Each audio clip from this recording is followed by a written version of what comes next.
Halo para Bagger Hunter, ketemu lagi dengan saya Eros Perwita di channel The Investor. Di video kali ini saya akan share ya bagaimana saya mendapatkan cuan satu bagger di saham MPMX ya. Saham MPMX ini pernah kita review di channel The Investor pada bulan Januari tahun 2021 lalu. Setelah kami review, saya pun juga ikut beli dan akhirnya saya lepas di akhir tahun 2021. Nah, kenapa saya membeli saham tersebut dan kenapa saya jual kita akan bahas di video kali ini. Cuman sebelum kita masuk ke pembahasannya, silahkan teman-teman subscribe dulu channel ini dan silahkan teman-teman download ebook kami ya, karena kami sudah menulis ebook yang berisi analisa saham di mana terdapat 5 saham yang menurut analisa kami masih undervalue dan punya potensi naik untuk satu bagger ya. Silahkan teman-teman dapatkan e-booknya dengan klik link di dalam deskripsi di video ini atau dalam kolom komentar yang sudah kami pin ya. Selamat mendownload dan silahkan tonton sampai selesai.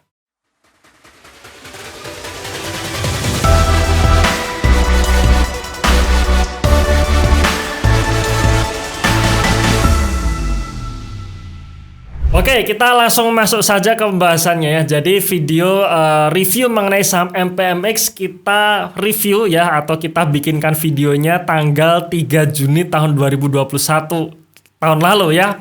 Di sini kadang kita juga berikan judul calon multi bagger dari otomotif ya, di sektor otomotif yaitu MPMX ya. Waktu itu kita review dan saya pun juga membelinya waktu itu ya. Dan di sini ya, di sini ini adalah chart harga saham MPMX sepanjang tahun 2021. Setelah video tersebut di-upload ya, setelah video tersebut kita upload dan bahkan waktu itu saya membeli saham tersebut, ya tidak serta-merta langsung naik teman-teman ya. Tidak serta-merta langsung naik. Kita bahas video tersebut bulan Januari, tidak serta-merta bulan Maretnya bahkan ya 3 bulan setelah kita review nggak langsung naik. Ya, kalau kita lihat di sini naiknya baru bulan Mei. Bulan Mei baru naik, kemudian sampai pertengahan bulan Juni turun dia kena ARB setelah pembagian dividen biasa ya, para dividen hunter ini yang memang sering membuat sahamnya ARB setelah kumdet ya. Habis itu sideways panjang. Ya, sideways panjang di sini. Tidak kemana-mana, di level 700-an terus. Baru akhirnya naik di bulan November dan Desembernya. Ya, dan kalau kita lihat selama 11 bulan saham MPMX ini sebenarnya cuman rally di 3 bulan saja, yaitu di bulan April dan bulan November ya, April, Mei dan Desember. Jadi cuman 3 bulan saja. Tapi kenaikan 3 bulan tersebut bisa memberikan return saya itu 166% dan ini plus dividen ya, karena dividennya waktu itu lumayan, di harga 500 saya dapat dividen yield 20% ya. Nah, sekarang teman-teman bisa lihat ya, salah satu faktor atau kunci bagaimana kita bisa mendapatkan bagger dengan santai adalah ya kita memiliki time horizon panjang. Ya, jadi kita durasinya panjang, kita harus memiliki time horizon panjang. Kita beli saham di harga yang murah ya, kemudian perusahaannya punya prospek bagus, kira-kira seperti itu. Nah, kenapa saya waktu itu yakin membeli saham MPMX ya? Kita ngelihat kinerja saat saya membeli saham MPMX tersebut ya. Jadi acuannya adalah waktu itu laporan yang sudah terbit adalah posisi September tahun 2020, di mana kinerja September ini sebenarnya jelek ya. Reviewnya turun ya, pendapatannya turun. Jadi pendapatan ya, maksudnya ini lingkarannya 2 pos ya, cuman yang saya maksud adalah yang paling atas ini. Pendapatannya turun 31% dan laba bersihnya turun 100% lebih, alias yang tadinya untung menjadi rugi. Nah, di sini titik poinnya ya. Dan biasanya ketika kinerja perusahaan turun itu juga diikuti dengan penurunan harga saham. Ya, dan maklum ini tahun 2020 ya, di mana memang bisnis otomotif waktu itu ya terkena sentimen negatif mengenai lockdown ya, yang otomatis ya bisnis-bisnis pada tutup termasuk sektor otomotif. Ya, alias harga sahamnya turun ya. Nah, kemudian yang menarik, walaupun perusahaan ini mencetak rugi, tapi arus kasnya positif. Arus kas positif, dia masih bisa berekspansi dan dia bisa membayar hutangnya. Jadi bayangkan ya, laporan keuangannya negatif alias rugi, tapi arus kasnya masih positif, masih bisa ekspansi dan bisa membayar hutangnya. Nah, ini menarik. Ya, ciri-ciri calon emiten yang turn around ini kira-kira seperti ini ya. Kelihatannya rugi tapi dalamannya sebenarnya bagus. Kemudian kalau kita ngelihat posisi neracanya pun sehat. Perusahaan memiliki kas kurang lebih sekitar hampir 20% dari total aset. Artinya ya perusahaan tidak kekeringan duit gitu. Itulah kenapa perusahaan masih bisa membayar hutang, masih bisa berekspansi ya. Dan ini histori hutang banknya ya, di mana historinya ini menurun. Artinya ya ini makin sehat.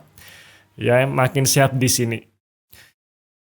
Nah, kemudian ya seiring dengan berjalannya waktu, ketika ada rilis laporan keuangan terbit ya kita akan selalu review. Ya, review apakah masih sesuai track atau tidak ya. Waktu kami membeli ya, waktu saya membeli saham MPMX di bulan Januari tersebut ya, proyeksi saat itu proyeksi ROE-nya ya 0% atau minus. Kenapa? Karena perusahaan masih rugi. Ya, kemudian secara PI rasio ya pastinya minus gitu. Ya pastinya minus karena perusahaan rugi gitu. Jadi kalau perusahaan rugi kita nggak bisa pakai PI rasio. Kita pakainya PBV dan PBV-nya waktu itu di harga sekitar 500 ya, sekitar 490-an itu menunjukkan PBV sekitar 0,3 kalinya. Ya 0,3 sampai 0,4 kalinya. Ya di situ harganya murah menurut saya. Ya perusahaan rugi harganya murah, secara PI rasio ya minus gitu. Cuman ternyata kinerja full year 2020-nya perusahaan tiba-tiba laba, mencetak laba. Jadi kuartal 3-nya rugi, kuartal 4-nya laba dan labanya kecil. Dan disitulah PI rasionya menjadi positif tapi masih tinggi. Ya masih 18 kali. Kenapa ya? Karena labanya kecil.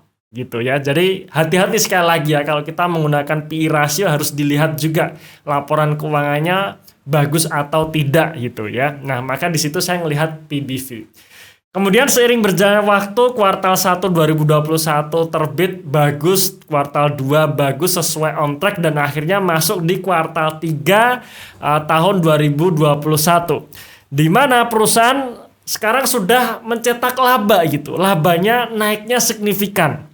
Ya, dan ketika laba naik signifikan ini biasanya akan diikuti dengan kenaikan harga sahamnya ya, kenaikan harga sahamnya, dan waktu itu di akhir tahun harganya sudah menyentuh level 1100 yang menunjukkan PBV 0,8 kali dengan PI rasio sekitar 10 atau 11 kali. Nah, disitulah saya memutuskan untuk melepas saham MPMX ya. Jadi karena waktu itu saya sudah merasa bahwa ini sudah masuk harga wajarnya. Ya, jadi untuk MPMX ini saya beli di saat under value, saya jual di saat fair price-nya ya, di saat harganya menyentuh harga wajarnya. Walaupun akhirnya setelah saya jual harga sahamnya makin naik ke level 1400 ya. Menurut saya ya itu bukan rezeki saya saja gitu ya, dan saya sudah cukup tuh dapat 166% dari MPMX dalam waktu kurang lebih 1 tahun ya. Nah, teman-teman sekalian, rencana di tanggal 25 Agustus nanti ya, 25 sampai 27 Agustus, 3 hari berturut-turut kita akan mengadakan webinar ya, online course Value Investing Mastery dengan tema bagaimana kita mencari saham yang memiliki potensi naik bagger di era inflasi dan suku bunga tinggi.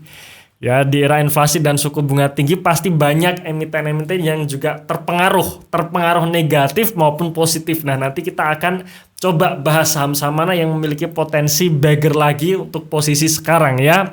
Dan jika teman-teman mengikuti online course Value Investing Master ini akan dapat lifetime access mengenai 40 lebih video pembelajaran, ada watchlist saham yang akan selalu diupdate ya, ada grup diskusi dan gratis mengikuti webinar selanjutnya. Dan khusus untuk bulan Agustus ini kita memiliki promo ya, promo di mana kita akan memberikan diskon 17% ya dalam rangka memperingati hari kemerdekaan negara kita dengan mencantumkan kode kupon 17-an ya. Jadi kalau teman-teman tertarik silahkan teman-teman daftar, register dan memasukkan kode kupon 17-an. Nanti otomatis harganya akan terpotong. Oke teman-teman sekalian, itu mengenai sharing saya di mana saya mendapatkan satu bagger dari MPMX ya. Alasan kenapa saya beli dan alasan kenapa jual ya. Simple sih memang. Alasannya ya waktu itu harganya murah, saya jual di harga yang wajar ya. Oke, terima kasih sudah menonton video ini sampai akhir. Saya tunggu Anda di webinar tanggal 25 besok ya, dan salam passive income.